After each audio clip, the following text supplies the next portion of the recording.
Thanks for tuning in to today's episode of History's Greatest Battles. As always, if you know somebody that enjoys this genre of history, military history, please share this podcast with them. Our battle today is different than the other episodes published because this isn't simply about a battle that shaped the future. Today's battle was the blueprint for empire. For the first time in recorded history, a military campaign was chronicled as it unfolded, capturing not just the struggle for dominance, but the ruthless precision required to secure it. The outcome of this conflict redefined the concept of power. It solidified one nation's ability to project its will across vast territories, enforcing loyalty, extracting wealth, and imposing order, methods that would become the foundation for every empire that followed. This was where control ceased to be local and became imperial. What happened on that battlefield set in motion ideas of conquest, diplomacy, and governance that shaped the structure of civilization. The strategies forged here would echo through history, informing the rise and fall of powers from Rome to the modern age. To understand how nations dominate and why wars are fought for influence, this is where you begin. Let's now experience the Battle of Megiddo. Welcome to History's Greatest Battles, Season 1, Episode 83, The Battle of Megiddo, the 15th of May, 1479 BC. Egyptian forces, unknown but likely around 10,000 men. Kaddish Alliance forces, unknown. With the rebellion in Palestine broken and Egyptian dominance restored, Thutmose the Third ignited a fire that would consume all who dared defy the kingdom of the Nile.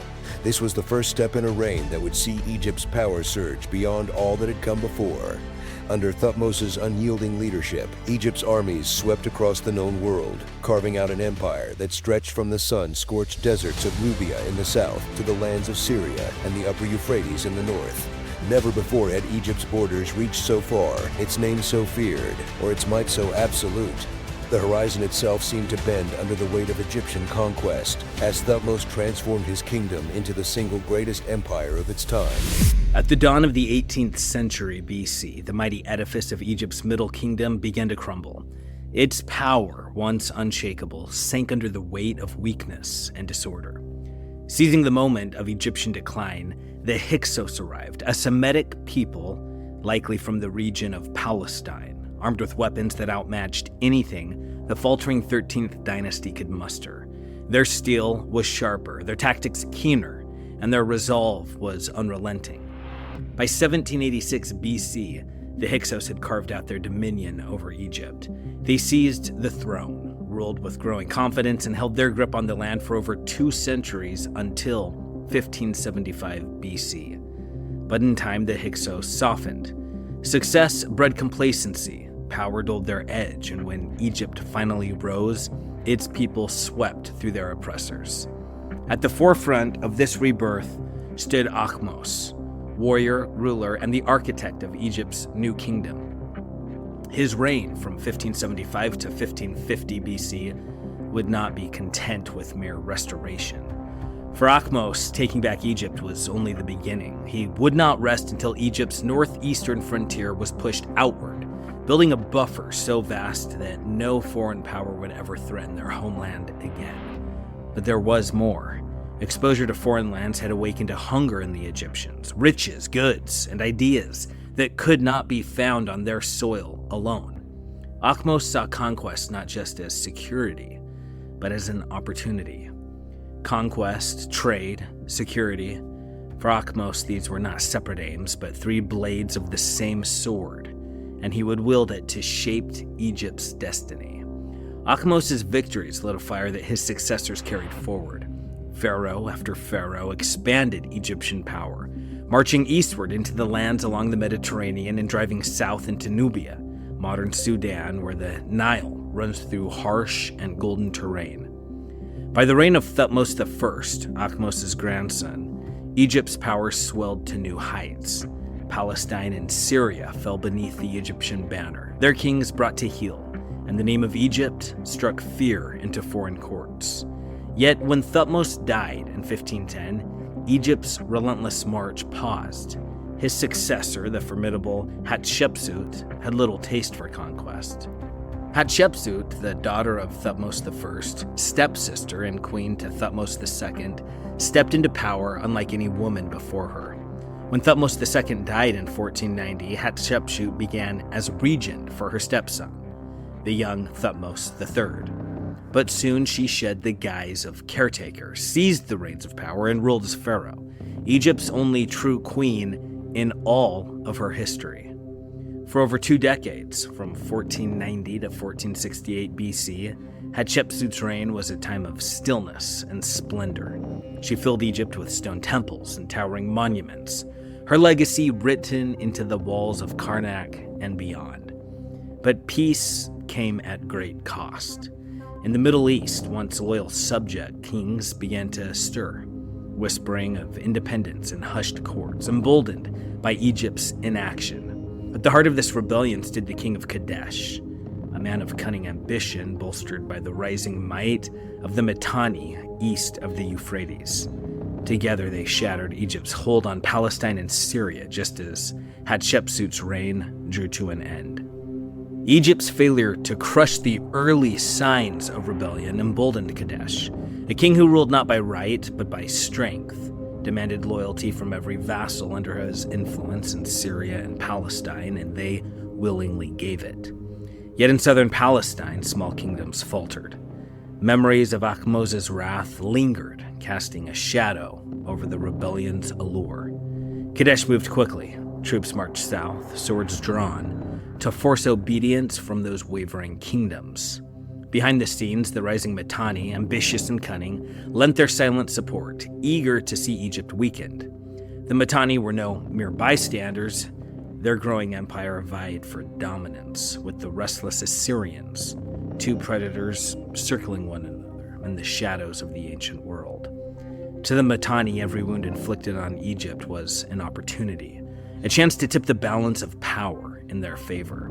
Hatshepsut's death remains shrouded in mystery. Some whisper of natural causes, others of a dagger in the dark, wielded at the command of her stepson, Thutmose the Third. Whatever the truth, one fact remains unshakable. Thutmose the Third wasted no time. He took the throne with fire in his veins and vengeance in his heart, determined to drag Egypt back to its rightful place of power. The young pharaoh acted swiftly. He ordered Hatshepsut's name chiseled from monuments, a deliberate erasure of her legacy. Then he turned his full focus to the army. For over 20 years, Egypt's soldiers had grown soft, their swords gathering dust. Thutmose would see that change. To the south, Nubia posed no threat. Years of Egyptian influence had bound them close, their lands more an ally than an enemy. With his southern flank secure, Thutmose could look northeast, where rebellion awaited. Freed from the burden of watching his back, Thutmose turned his full attention to the rebellious kings in the northeast. Their insolence would not go unpunished. The size of Thutmose's army remains a mystery. Historians suggest no Egyptian force of the time exceeded 25,000 to 30,000 men, and after 2 idle decades, his numbers were likely fewer still. Yet what they lacked in size, they would make up for in ferocity. Egypt's army was a force of disciplined infantrymen, shields on their arms, axes, and curved swords called kopesh in hand. Above them, the aristocracy rode to war in thundering chariots, their bows knocking bronze-tipped arrows that could fill a man at 50 paces. The battlefield would be a contest of equals. Bronze weapons gleamed on both sides, sharpened and deadly, ready to decide who would rule and who would kneel. In the second year of his reign, Thutmose the Third moved. The waiting was now over, and Egypt marched to war. Thutmose proved himself a master of organization. His army advanced with precision, their movement swift and calculated. Behind that speed lay careful planning and impeccable logistics. In a stroke of brilliance, Thutmose brought scribes into the field, his chroniclers, tasked with recording every march, every battle, and every triumph. For the very first time in history, A campaign would be written as it happened, and so it was that Megiddo became the first recorded battle in the history of mankind. On April the 19th, 1479 BC, Thutmose led his men out from Tharu at the edge of the Nile Delta. 9 days later, they arrived in Gaza, 160 miles up the coast. The pace was staggering, the determination unmistakable. It was the anniversary of his coronation, yet there were no feasts, no celebrations. Thutmose allowed no delay. At dawn, the march resumed. By the 12th day, the Egyptian army reached Yechem, a camp roughly 90 miles north of Gaza, and a mere 16 miles southwest of Megiddo. The enemy was close. Megiddo was the prize. Thutmose's spies had confirmed it. The king of Kadesh and his vassals were holed up behind its walls. Now came the critical choice. 3 roads led into Megiddo.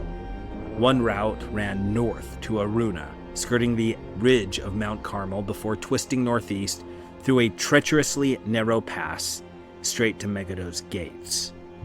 Another path split north-northeast beyond Aruna, eventually merging with the Tannic Road that approached Megiddo from the north.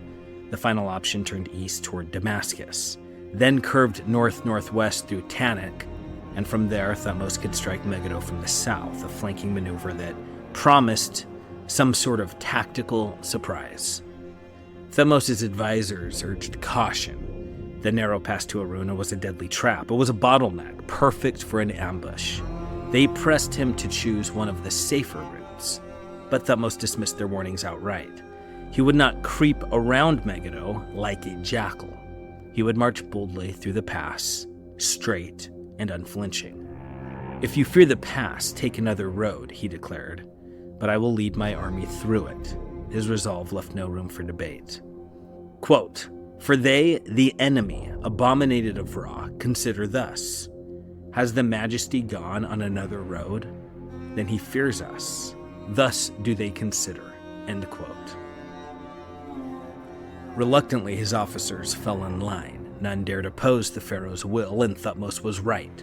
Whether by cunning intuition or the precision of his scouts, he had chosen wisely. The king of Kadesh, blinded by arrogance, dismissed the idea that Thutmose would risk the narrow defile.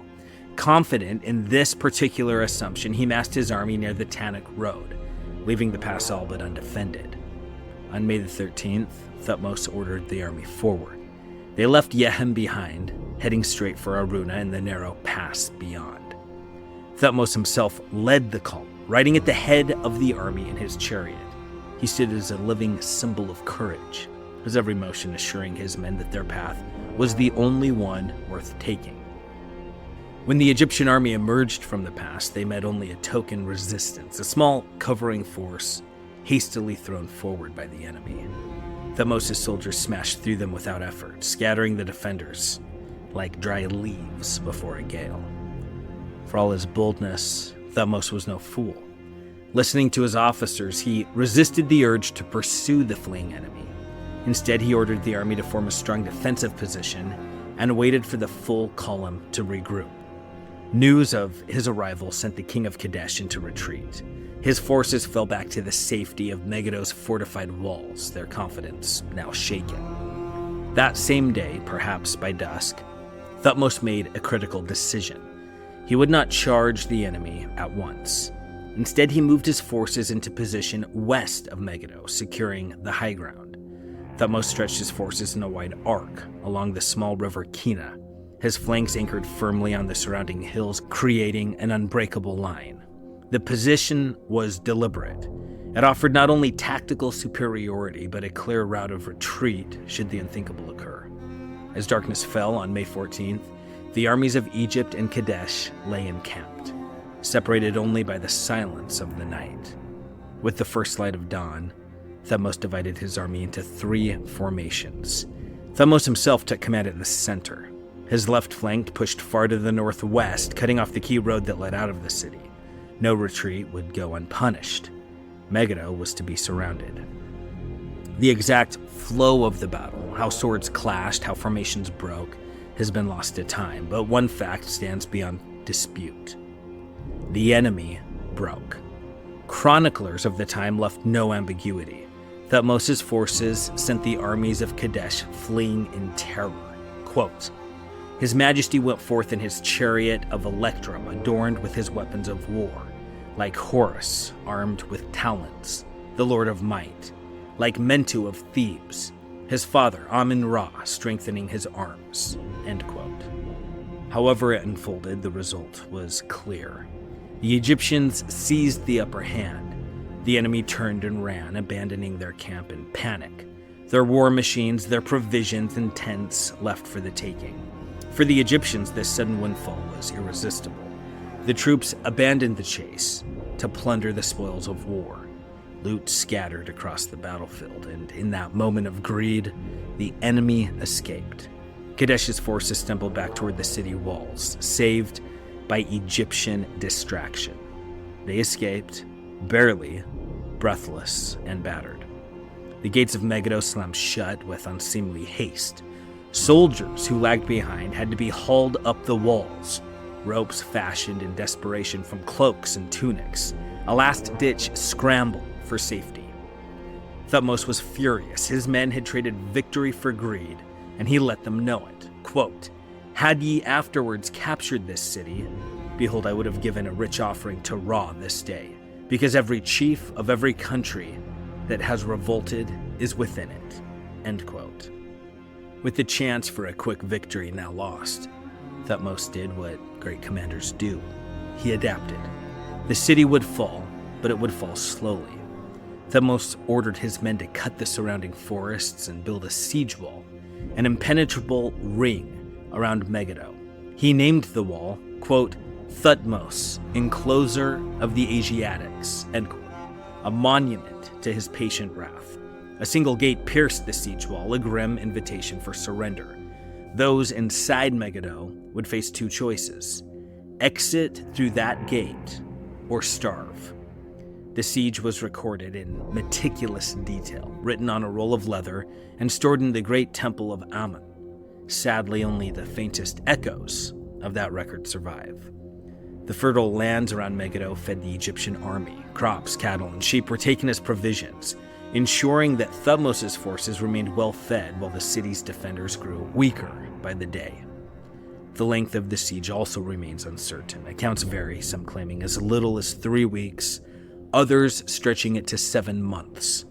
The truth likely lies closer to the former. However long it lasted, Megiddo's fate was sealed. Hunger broke the defenders before Thutmose's swords did, and at last they surrendered.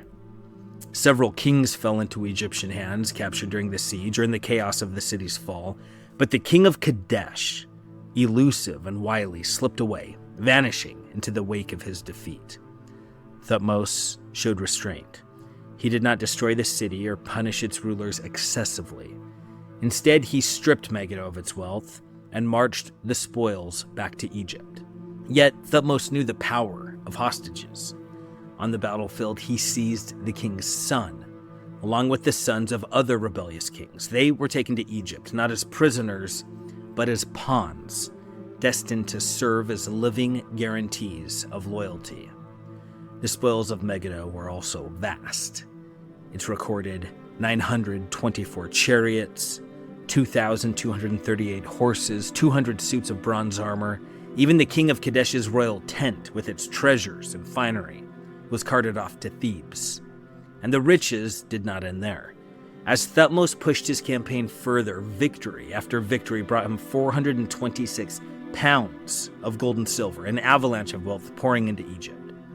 Many battles had been fought before Megiddo, great clashes of arms lost to time, but this battle, Thutmose's battle, was different.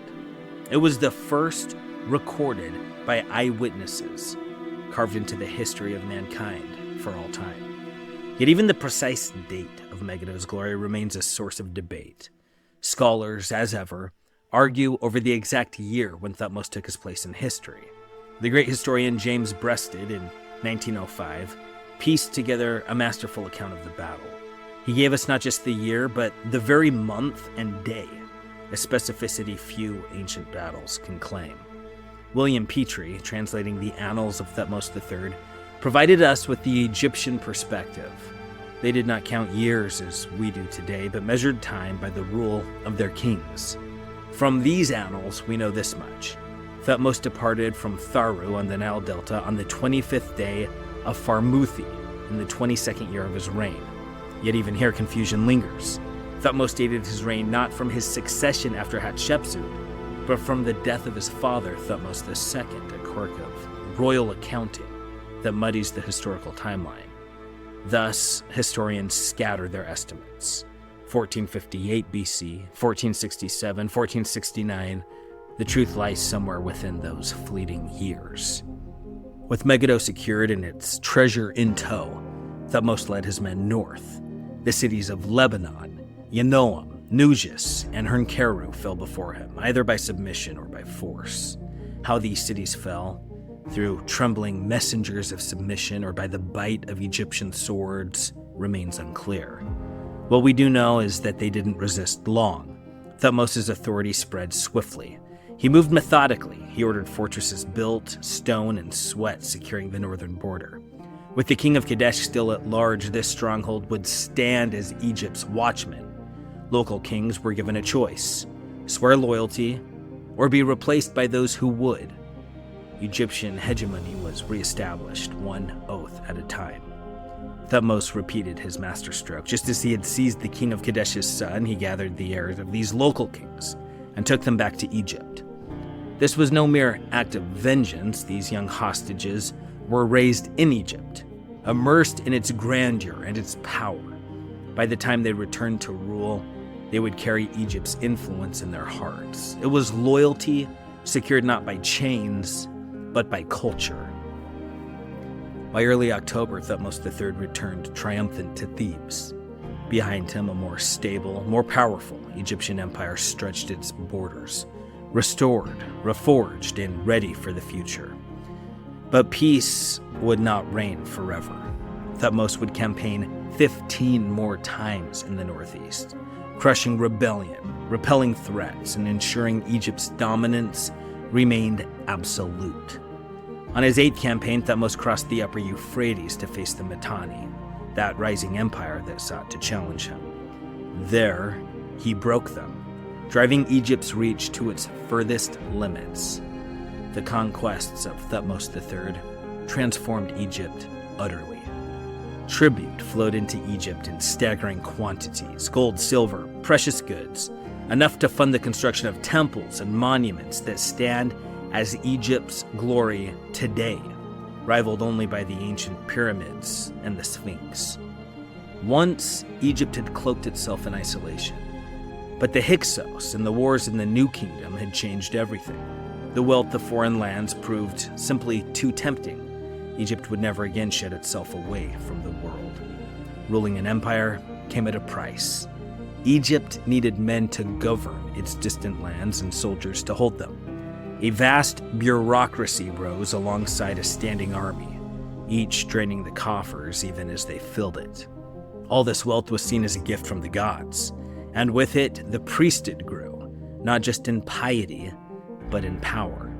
The temples of the gods, rising high and mighty across Egypt, demanded the finest craftsmanship: gold leaf, towering stone, intricate carvings. The kingdom's artistic life flourished under this golden age of wealth and devotion. 2 centuries later, it was Ramses II, a great warrior and king who bore the burden of maintaining the borders that Thutmose the Third had built. No pharaoh waged war with such relentless frequency as Ramses, yet by the 13th century BC, Egypt stood at the pinnacle of its power, a vast empire commanding respect and tribute from all who knew its name.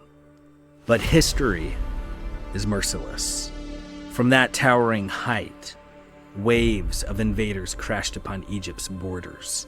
The Sea Peoples swept in first, then the Hittites, the Assyrians, the Persians, the Greeks, and at last the Romans, each taking their turn to weaken or conquer the ancient land of the Nile. Yet Megiddo endured. Strategically perched between the Hittites to the north and the Egyptians to the south, it straddled the crossroads of empire. Trade routes stretched from the Mediterranean to the east, feeding Syria, Babylon, and Persia. mighty names etched into the ancient world. Centuries later, Megiddo's fields once again echoed with war. The book of Judges in the Bible tells of a battle in the 11th century BC when Israelite forces, led by Deborah and Barak, shattered the armies of the Canaanite king Jabin. The river Kishon ran red, and the shadow of Megiddo loomed over yet another clash of arms. And in 609 BC, another king fell at Megiddo. Josiah of Judah marched to meet Pharaoh Necho of Egypt. There, amidst blood and dust, Josiah was defeated and slain. The price of defiance was death. For all the uncertainty surrounding Megiddo's first battle, the last one is even more elusive. In Hebrew, Megiddo carries another name, Armageddon. The book of Revelation speaks of it as the site where the final clash will unfold, the ultimate struggle between the forces of good and evil. And so one of history's greatest ironies is laid bare. The place where recorded warfare began, Megiddo, is prophesied to be where war will meet its apocalyptic end.